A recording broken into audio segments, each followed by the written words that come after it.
حتام تطعننا في الظهر حتاما. لا دام ملكك إي والله لا دام. يا خائن الحرمين الظلم أنطقنا، وينطق السيف صمت الجرح إيلاما.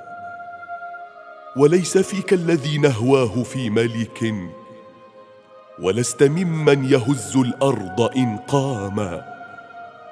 ولست فينا أبا بكر ولا عمرا، ولست في نخوة الفرسان صداما. ولست أشرفنا جدا ولا نسبا، ولست أرفعنا خالا وأعماما. ولست تفصل من أي القبائل إن مال الرجال إلى الأقوام أقواما. ولست أفصحنا والعي شيمتكم، ولست أكثرنا في الحرب أعلاما. ولست أحفظنا للأرض لو كتبت، ولست أصدقنا دينا وإسلاما. وتحت أنفك شعر لا رصيد له من الرجولة إنجادا وإقداما.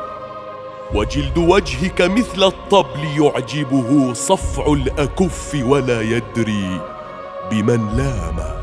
صفع الأكف ولا يدري بمن لاما.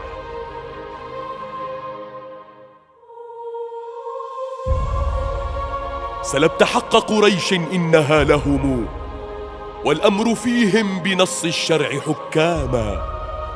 رفعت ربعك فوق الناس منزلة، وصرتم حول بيت الله أصناما.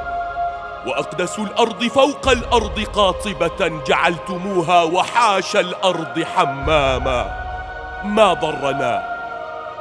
ضرنا الفرس إلا منك منبطحا، تخوض معركة الإقدام إحجاما.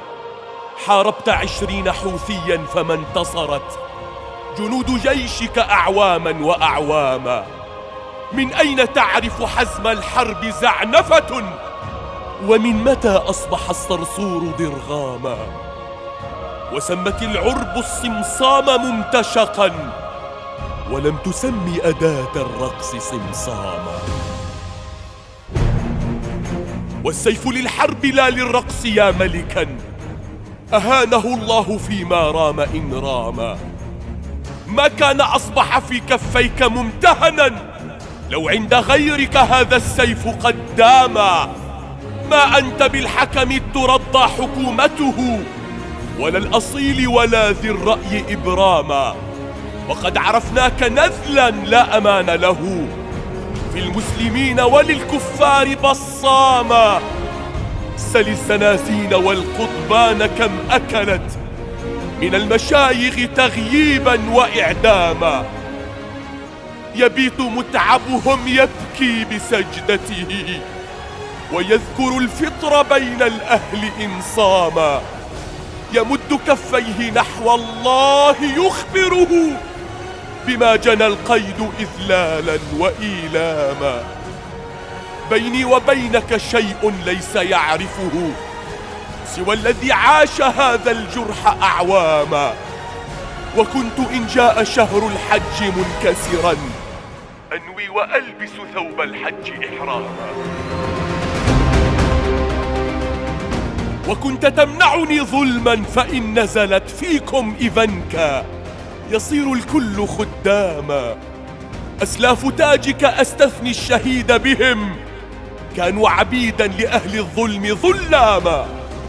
بعت العراق عراق الأكرمين أبا، وبعت من بعده صنعاء والشاما. والآن تشحذ سيف الغدر تشحذه، وتعلن الحرب أقلاما وإعلاما. تبت يداك وما في الأرض من حجر، إلا يسميك دون الناس هداما. تبت يمينك واليسرى بما غدرت، واتفو عليك عدو الله إرغاما. واتفو عليك عدو